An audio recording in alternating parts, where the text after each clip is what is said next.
Welcome to space. In this edition, we take you to the comet Churyumov-Gerasimenko. The small robot Philae has found organic molecules on its surface. These molecules are considered to be fundamental elements of life.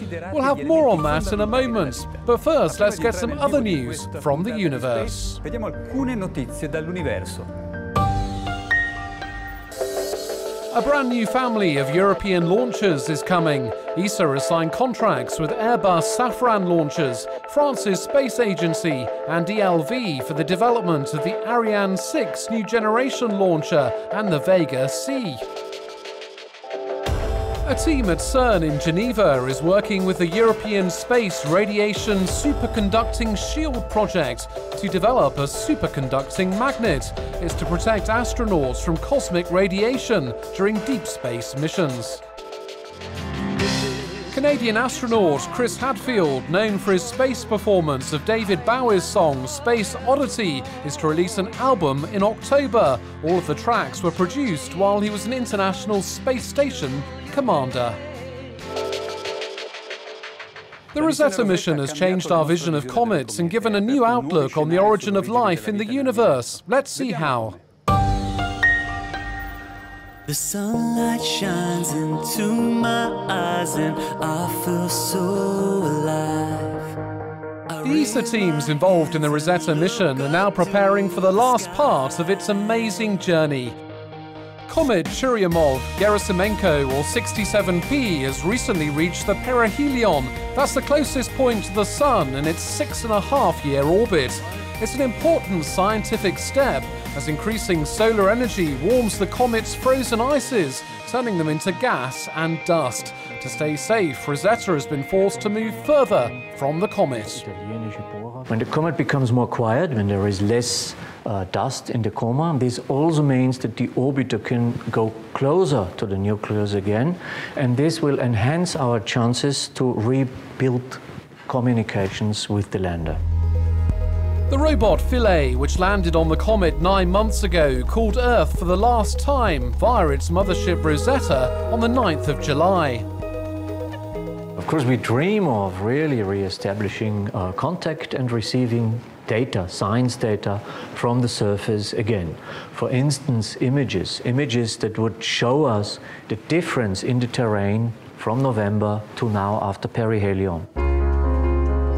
The team in charge of communications and sending commands to Philae is based here at the Lander Control Center in Cologne. We've had rare access. The team is trying to keep its chin up, remaining optimistic that there could be another signal from the robot. There are new windows of opportunity coming up until late September.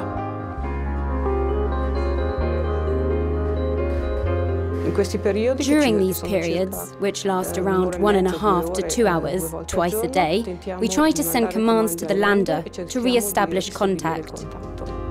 If Philae is able to pick up a signal and fire in its instruments, it will be a last chance for the lander to conduct some important tests. Along with the scientific community, we have prepared a series of sequences to be carried out once contact is restored. We'll also attempt more complex sequences, like trying to drill, if that's possible. The Rosetta mission has been extended by 9 months until September next year. It's hoped this will further boost the enormous amount of data that's already been collected. But time is of the essence. In the coming months, the comet will move further from the Sun. Light will decrease, meaning Rosetta and Philae's batteries can't be recharged.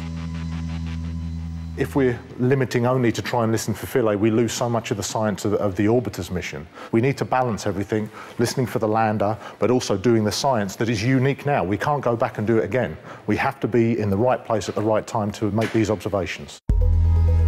The analysis conducted by Philae during its descent to Chury has suggested that comets might be key to building the ingredients of life.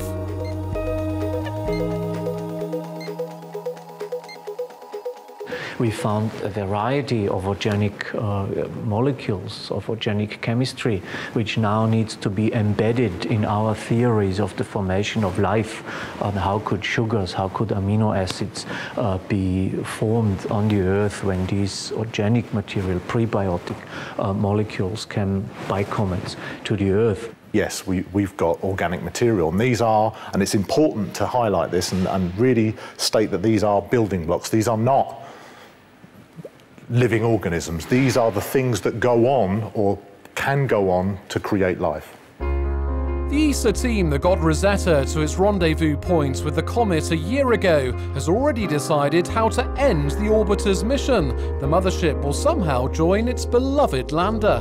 For the last weeks of the mission, we intend to do a spiraling down towards the surface of the comet. So we expect to be able to fly at very close distances, well below 10 kilometers. Most likely we'll be able to take spectacular images from very close distances. And at the end, we will let the spacecraft deposit or land, if you want, or crash on the surface of the comet. A year after Rosetta joined the orbit of Chury and 9 months after Philae landed on it, this mission has deepened knowledge and boosted the hunger for space exploration.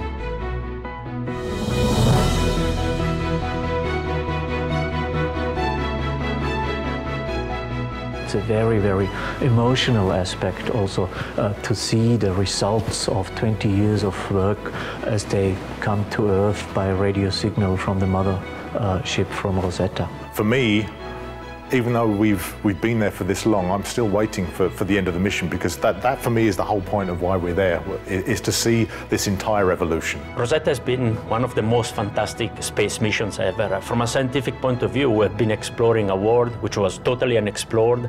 We have seen that this mission has brought a lot of attention all over the world, has raised a lot of emotions, and this is something will remain forever in our hearts.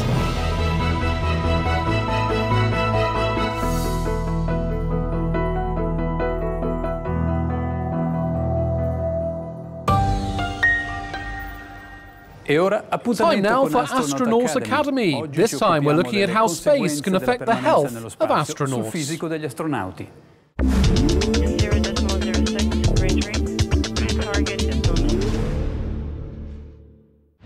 Hello, my name is Volker Dahlmann. I'm head of the Space Medicine Office.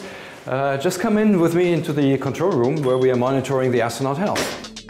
The immediate post-flight program takes roughly 21 days, 3 weeks. That is a very heavily scheduled time where medicine has the priority over everything else.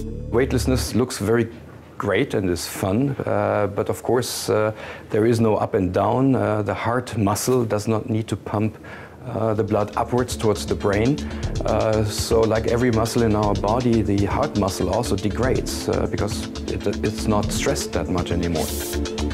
You have to relearn again when you come back to Earth what you have reprogrammed your brain in weightlessness, and you have to reprogram it when you're coming back.